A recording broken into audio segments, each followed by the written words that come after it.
Ah, c'est la misère, c'est des coupures, des coupures, des coupures. Bon, donc on a fini encore une partie qui s'est coupée. Et là, j'étais prête à vous présenter le déroulement. D'accord? Donc, on a fini de parler du nombre d'enfants. Et on va continuer sur le déroulement de l'activité. Donc, il va falloir vraiment donner le nom de l'activité. Si c'est l'activité pâte à modeler, dites, je vais maintenant vous présenter l'activité pâte à modeler. Si c'est le soin à accompagnement à la sieste ou acquisition de la propreté, dites-le. Il faut bien énoncer votre soin ou votre activité. Donc, toujours se rappeler que le déroulement, en fait, il se fait en 3 étapes, d'accord? On a l'avant, qu'est-ce qu'on fait avant? On a le pendant, qu'est-ce qu'on fait pendant le soin? On a l'après, donc après le soin, qu'est-ce qu'on fait? Il faudra parler du bilan, donc il faudra faire un bilan, il faudra faire une transmission, il faudra faire du rangement et de la désinfection, il faudra parler de la rémédiation. D'accord? Donc, tout ça, c'est important. Vraiment, n'oubliez pas. Lorsque vous faites l'organisation de votre travail, on a un coin sale et un coin propre. D'accord? Ça, il ne faut pas l'oublier. Il faudra parler du côté affectif, c'est-à-dire que pendant qu'on fait le soin, on parle à l'enfant, on l'encourage,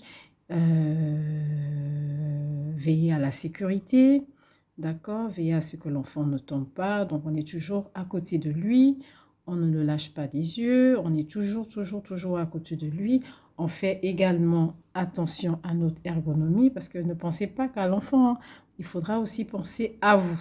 Donc tout ça, ce sont des points qui doivent se retrouver, des éléments à mettre lors du déroulement de votre soin ou de votre activité.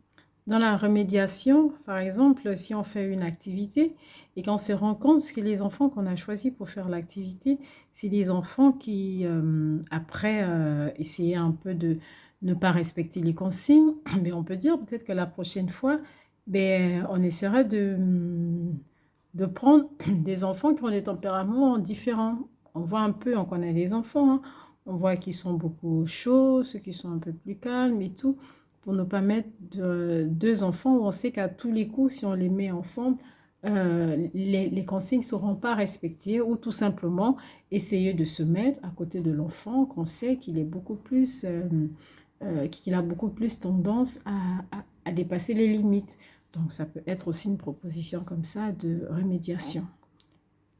Bon, je pense que j'ai fait le tour de ce dont on attend de vous parce qu'il y en avait qui sont encore un peu perdus. Donc, je voulais revenir sur ça. C'est dommage si les vidéos sont en petite coupure. Je vais essayer de les ajuster et puis vous mettre partie 1, 2, 3, 4 et voir si je peux faire une autre vidéo aussi pour faire un petit extrait de présentation. Merci.